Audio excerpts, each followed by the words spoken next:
Olá a todos, meu nome é Ângelo e eu vou falar um pouco sobre a carreira do David Zing, na verdade David Drill Zing, é o nome dele completo, um fotógrafo que migrou para o Brasil nos anos 60, que morava em Nova York, nasceu nos Estados Unidos e veio de lá já com uma certa bagagem intelectual e cultural muito interessante, muito rica. E o Zink é um fotógrafo muito conhecido mesmo no Brasil, porque fotografou celebridades, fotografou toda essa turma, toda a sorte de artistas de teatro, cinema, televisão, música, MPB sobretudo, né? E o Zing ficou famoso por isso, né? Se tornou célebre por isso. Eu queria voltar um pouco na carreira do Zing e mostrar para vocês, contar para vocês algumas histórias e mostrar algumas imagens desse começo de carreira dele como fotógrafo de revista. E fotógrafo e também redator de revista, né? Escritor de revistas. Então eu vou começar com uma imagem bem emblemática da carreira do Zing, que é essa fotografia do John Kennedy. Começo com ela para mostrar um pouco como o Zing tinha uma rede de amigos, de pessoas que ele conhecia em Nova York, e também isso gerou várias lendas, porque ele contava essas histórias aqui no Brasil e ninguém sabia se eram verdade ou não, né? Ele dizia que ele era amigo do John Kennedy, por exemplo, né? Tinha sido amigo do John Kennedy. Isso nunca ficou provado, assim. Tem várias histórias do Zing difíceis de provar. Entre outras, ele teria sido voluntário na Força Aérea Americana na Segunda Guerra Mundial, teria sido piloto de caça na Segunda Guerra Mundial. Não se sabe se ele de fato participou dessas atividades ou não. Inclusive tentei checar algumas delas, fui muito a fundo, não consegui. E depois de um tempo eu descobri que também isso fazia parte um pouco da persona que o Zing foi, que ele se tornou, né? Essas histórias que ele contava, tudo isso se confundia um pouco com a carreira dele de fato e acrescentava algum tipo de sabor, né, na próprio modo dele de se comportar e de agir. Então eu vou passar um pouquinho e vocês vão agora ver as primeiras imagens que o Zing fez para revistas americanas. Ele trabalhou para a revista Look por muito tempo. Foi na Look que ele de fato se formou como fotógrafo jornalista. Aqui vocês podem ver imagens de barcos, né? Algumas delas feitas com obturador bem lento, então ela tem esse borrão, né? Na, na questão de movimento da imagem, né? Então, e trabalhando já com a cor, que é uma coisa importante, né? O Zing foi um fotógrafo da cor, sobretudo. E isso alçou ele no Brasil a uma carreira muito rápida e muito volumosa, né? Com muitos trabalhos. Era um tipo de profissional difícil de encontrar aqui no Brasil naquele momento.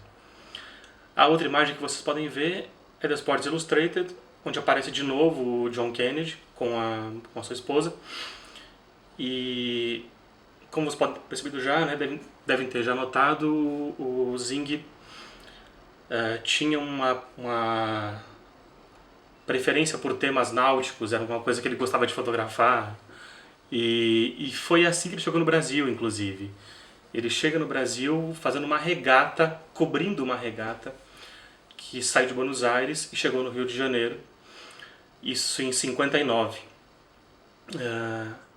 Então é um pouco curioso, né, que nessa época, já quase nos 60, o Zing tenha chegado no Brasil de barco, né? É uma história, no mínimo, curiosa. E ele chega aqui já, como já contei um pouquinho no comecinho da aula, com uma carreira em andamento, né? Ele chega aqui com 36 anos, já experiente, já tendo passado por várias revistas americanas, de diversos segmentos, né? Desde moda até assuntos gerais e esportes.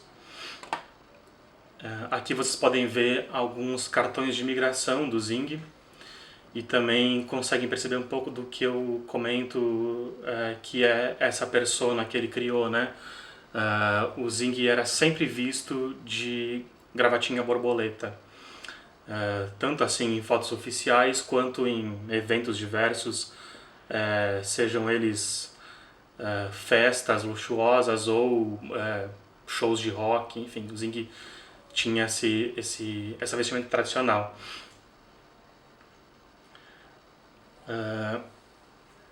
Nessas viagens que ele fez pela América Latina e pelo Brasil, ele conseguiu emplacar algumas pautas bem interessantes na revista Show, uma revista de cultura, sobretudo cultura, artes visuais e cultura mais erudita, uma revista norte-americana bem interessante, bem diagramada, super bonita.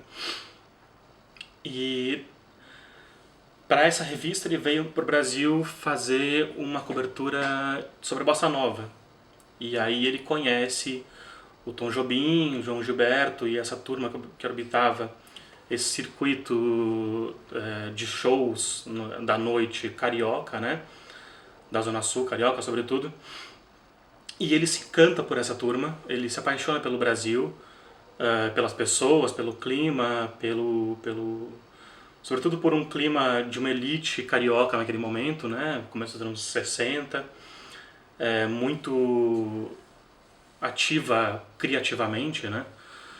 E ele gosta muito daqui, se apaixona pelo Brasil e aos poucos passa a fazer estadias aqui no Brasil cada vez mais longas. Ele fica menos tempo em Nova York e mais tempo aqui, até que alguns anos depois ele decide morar no Brasil. Como você deve saber, nesse momento o Brasil vivia às vésperas de um golpe militar, né? Vivia às vésperas de ter o seu presidente João Goulart deposto via um golpe articulado pelos militares, né? E isso certamente estava no radar do Zing, mas não fez com que ele mudasse de ideia. Ele realmente adorou o Brasil e acabou optando por morar aqui, mesmo com esse cenário político e social super conturbado daquele momento, né?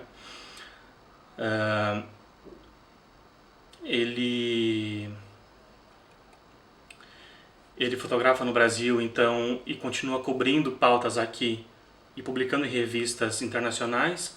Aqui ele publica na Life em espanhol uma matéria sobre o carnaval, de novo com as imagens borradas, né, com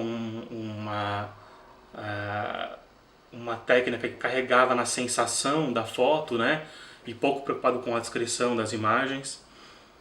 É interessante pensar nisso, porque não era algo comum naquele momento, não era algo também muito bem aceito pelas publicações naquele momento. E essa é uma matéria para a revista Show, que ele faz cobrindo pintores argentinos e uruguaios, e me chamou a atenção ao ver essas imagens que elas têm uma estrutura muito rigorosa e muito formal, né? A composição muito bem estudada, muito bem pensada.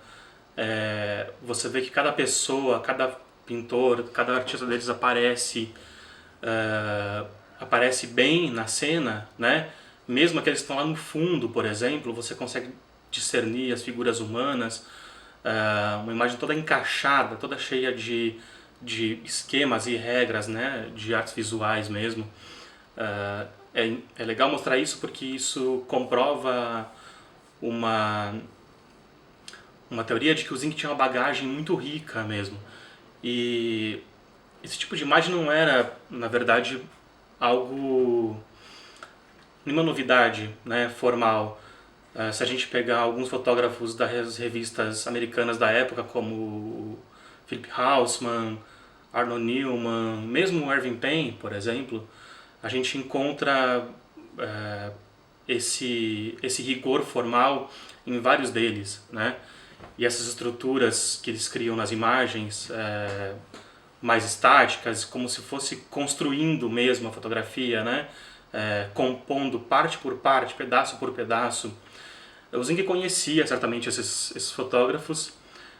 Não sei se era amigo de algum deles, mas certamente conhecia as carreiras dos mais conhecidos, dos mais famosos.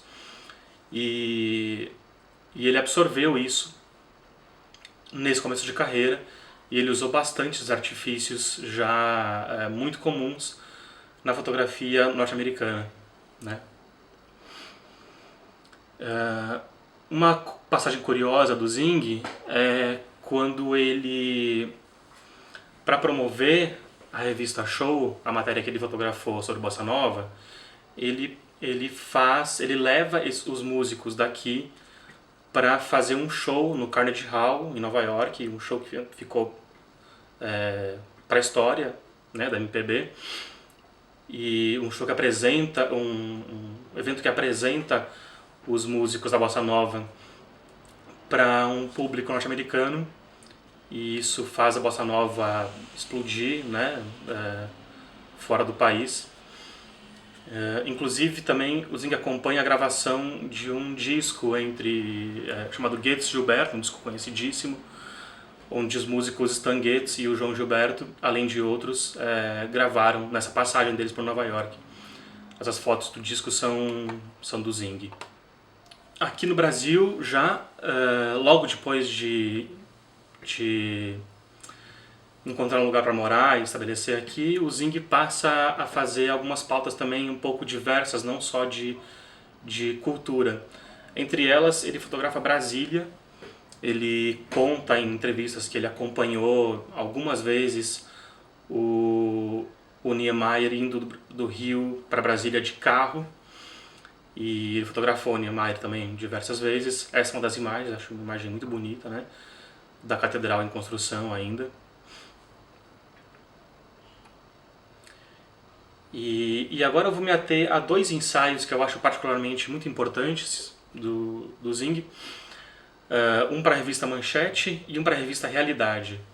Eu acho que esses dois ensaios sintetizam várias ideias da carreira do Zing, tanto de conteúdo quanto em aspectos formais. Por exemplo, começo com o da revista Manchete. É um ensaio que ele propõe para o Adolfo Bloch, que era o presidente da editora Bloch. Ele propõe fotografar o Rio, mas usando câmera pequeno formato, que a Manchete não usava, só usava formatos médios, né? E ele propõe um ensaio que não teria texto, não teria legenda nas imagens, né? Desculpa, texto teria, não teria legenda nas imagens, nem títulos nas imagens. Ele teria então pequenos trechos de poesias e músicas que o Zing escolheu. E é muito interessante observar como o Zing trabalhou nesse ensaio, porque o que também o repórter da Manchete conta é que o Zing entregou o ensaio já paginado, diagramado na revista, né? Já pronto para publicação. E eu acho que esse ensaio é uma aula assim, de edição de imagens, né? O Zing pensava muito na recepção das imagens pelo leitor, já trabalhando com a cor. Então ele trabalhava com a cor para atrair esses olhares e dispersar o olhar quando fosse necessário. Notem como ele alterna imagens mais abertas com imagens de closes em rostos de pessoas. Ele vai criando esse ritmo na leitura, né? Ora ele joga com imagens maiores e mais sangradas, ora essas imagens ficam menores na página. A página tem espaços enormes de respiro, né? Vários espaços em branco na imagem, o que era uma coisa que a Manchete não fazia naquele momento. Não sei como é que eu consigo convencer o editor de arte e o Adolfo Bloch a publicar esse ensaio cheio de espaços em branco. Para mim foi uma surpresa ao descobrir esse ensaio. E Inclusive, o ensaio é composto por 16 páginas. Eu separei algumas aqui. E uma delas, além de tudo, ainda tem uma espécie de mini cinema, né? Você acompanha os quadrinhos como se fosse uma sequência de imagens que terminam num pôr do sol, né? Já no ensaio para a revista Realidade, embora ele mantenha algumas premissas, também faz um pouco diferente. Ele chega na redação da Realidade, na editora Abril, aqui em São Paulo, e propõe também essa pauta. É a primeira pauta que ele publica na revista Realidade. E ele assina aqui também, além das imagens, o texto. Então, um texto que ele fez em inglês, um repórter da revista traduziu para português. E é muito interessante, inclusive no livro do Milton Severiano, que era um redator de texto da revista, ele cita uma passagem que fala sobre esse ensaio. Eu vou ler um trechinho para vocês perceberem como o Zing exercia uma certa influência, por já ser um fotógrafo experiente e publicação em várias revistas importantes. Ele acabava conseguindo um espaço nobre, né, para publicar suas fotos aqui no Brasil, mas também se mostrava muito competente, né, nesse momento. Então, a gente tem um momento aqui em que ele fala sobre esse ensaio, e o Severiano escreve o seguinte: David pensava como nós e nos enriqueceu. Ajudaria a mudar a postura dos fotógrafos. Tal como o Cláudio Andujar, trazia só o que entendia que era bom e vinha com a matéria paginada.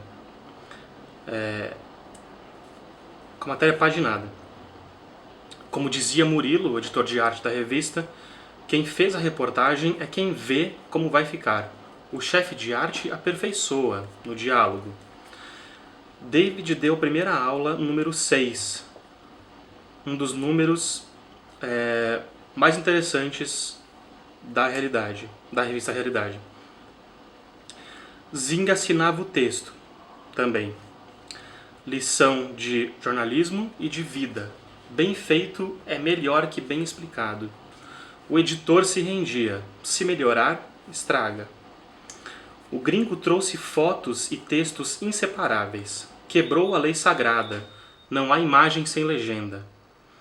E mais, usava fotos com contorno arredondado e as juntava com outras de ângulo reto nos cantos. O redator-chefe, que era o Paulo Patarra, disse o seguinte: precisávamos mesmo de alguém quebrando a regra. Nossa paginação era clássica e formal demais. O Zing fez isso. Então a gente pode ver que o Zing era, além de tudo, também um editor, né? Era muito mais que um fotógrafo convencional. E notem como nessas imagens também, esse ensaio tem 14 páginas, e eu separei algumas para a gente ver. Além de tudo, ele agrupa essas imagens por cromia, né? Então a gente vê um bloco de imagens com um tom mais amarelado, mais alaranjado, mais amarelado, e outro bloco de imagens com tons mais frios, mais puxados por azul. É muito interessante porque naquele momento os fotógrafos de revista e de jornal não tinham uma cabeça voltada para a fotografia em cor, né? Se conseguiam fotografar em cor já era muito. E o Zing já veio com essa cabeça pronta, formada, já fotografava em cor e já montava a estrutura de cores na paginação, né? Inclusive tem entrevistas da época muito legais de perceber, porque a própria Cláudia Andujar, a Morim Biziliar e o Walter Firmo, por exemplo, falam que o Zing era uma influência para elas na fotografia colorida. Ele tinha uma cabeça já pronta para isso e ensinava os colegas a agir parecido, né? dava alguns caminhos, então era muito interessante. E aqui eu vou tratar um pouco então das fotografias mais famosas do Zing, ou ao menos da parte mais famosa da carreira do Zing, que são as fotografias de músicos, de artistas, né? Essa é uma capa muito bonita da revista Realidade, uma capa feita pelo Zing do começo ao fim. O Zing contatou as pessoas e os cantores e fez a imagem. É uma imagem aparentemente simples, mas se você olhar bem, de novo ele se mostra dominando as cores, né? Porque ele coloca o Caetano Veloso embaixo com uma camiseta, com uma camisa de tom mais pastel. Aí ele faz uma fileira de pessoas com tons azuis, né? E termina ao fundo com esse grupo de pessoas de tons vermelhos, né? Com tons vermelhos e mais terrosos. Essa imagem é muito bonita, né? Ela foi feita no dia seguinte do Festival da Record de 66, um festival em que o Chico, inclusive, foi um dos vencedores, né? Ele fotografou também para a Realidade o Pixinguinha e o João da Baiana, já em 67 aqui. E aqui essas imagens lembram um pouco as fotografias que ele fez para a revista Show de artistas visuais. Aqui ele faz uma coisa parecida, mas com artistas brasileiros, só que sem fotografar grupos, né? Ele fotografa as pessoas individualmente. Mas de novo explorando muito a cor, explorando muito os pontos de atenção através das cores mais quentes, né? E mais contrastadas também. Quando você pega a carreira do Zing e consegue olhar um grupo de imagens grande, né? Tem uma coisa que é muito legal de perceber e que me parece fundamental para entender a contribuição do Zing para a produção de imagens no Brasil e do Brasil. E uma delas pode ser vista nessas imagens de carnaval que vocês estão vendo aí, porque o Zing me parece que ele vai aos poucos desconstruindo um tipo de fotografia que ele aprendeu a fazer nos Estados Unidos e com a qual ele parece não se identificar mais tanto ao longo dos anos. Então ele vai criando alguns recursos técnicos e mesmo de linguagem para sair um pouco desse rigor formal. E uma das coisas que ele fez muito foi fotografar.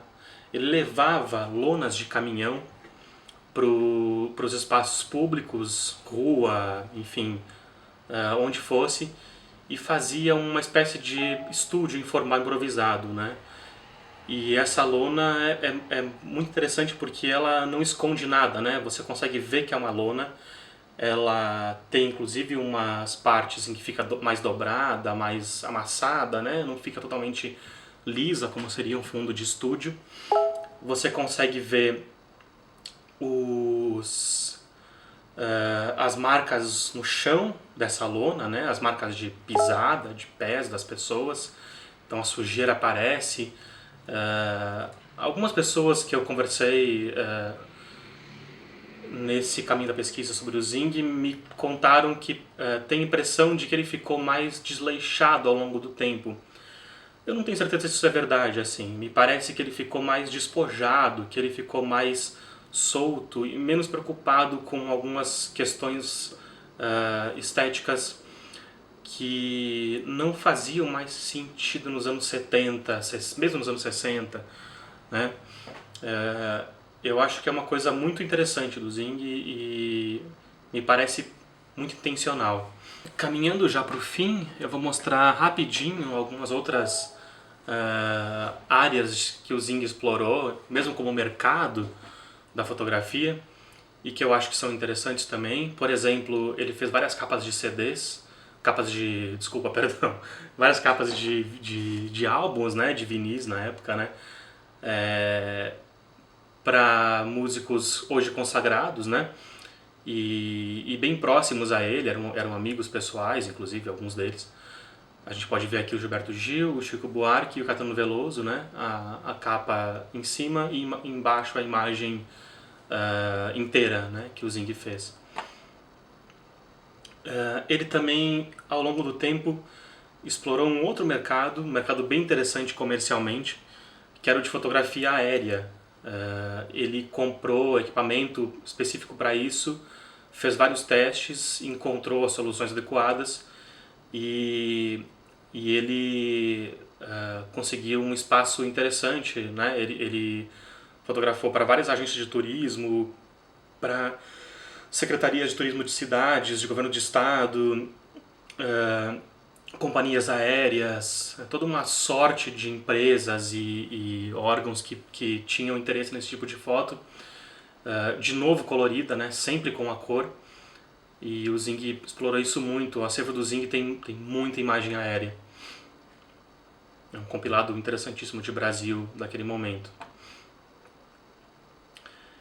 E eu termino com essas imagens que o Zing fez de um protesto no Rio de Janeiro. Uma passeata, né, na verdade, uma passeata dos 100 mil, como ficou conhecida depois.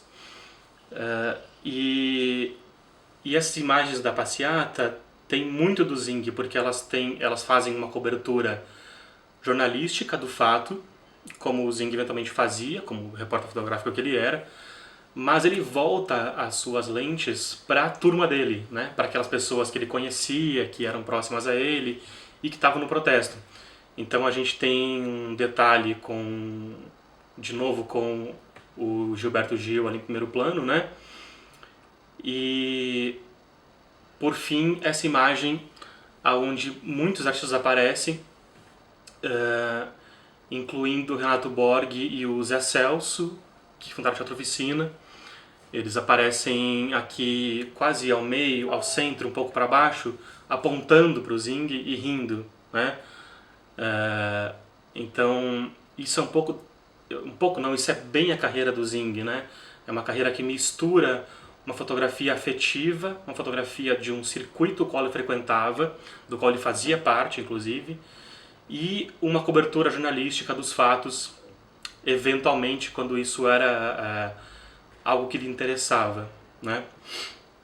E eu termino a aula com uma passagem citando o próprio Zing, naquele ensaio que ele fez para a realidade que vocês viram no meio da aula.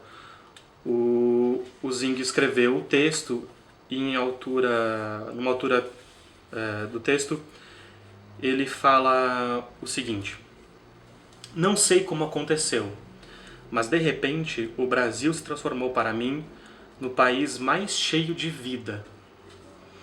Não era o pitoresco do guia turístico, era a experiência de ser tratado como um ser humano por outros seres humanos. E ele conclui citando um trecho do poeta James Baldwin com a seguinte frase: o que a luz revela é o perigo, e o que ela exige é a fé. E com isso eu fico por aqui. Acho que o David Zing não é um imigrante comum. Ele não veio da Europa na Segunda Guerra Mundial fugindo, né, como vários imigrantes vieram, vários fotógrafos do acervo do IMS, inclusive, vieram. O Peter Shire é um deles, né, a gente pode citar aqui vários. O Zing veio por uma escolha. Ele encontrou aqui uma turma de amigos, uma turma de artistas com qual ele se identificou. E ele tinha esposa nos Estados Unidos, ele tinha 3 filhos, ele deixa essa família, se divorcia da esposa. E me parece que ele nunca mais olhou para trás. Ele encontrou um universo com o qual ele se identificava muito, e isso, essa liberdade que ele experimenta nesse momento e esse poder criativo que essa turma de pessoas passou para ele nesse momento, fizeram com que ele nunca mais pensasse em voltar, né? Bom, é isso. Espero que vocês tenham gostado. Eu queria recomendar alguns livros. Eu li um pouco esse livro do Milton Severiano, chamado Realidade, a revista que virou lenda. Tem também esse livro sobre a realidade, chamado Realidade Revista. E livros do Zing, um livro com um compilado de fotos da Sveribocato, uma editora que publicou vários desses livrinhos assim de melhores fotos nos anos 70. E um livro feito pelo Zing sobre Mato Grosso, chamado Fronteiras. Inclusive um livro que tem várias imagens aéreas e essas imagens com a lona de fundo, característica dele. Bom, era isso. Obrigado e até a próxima.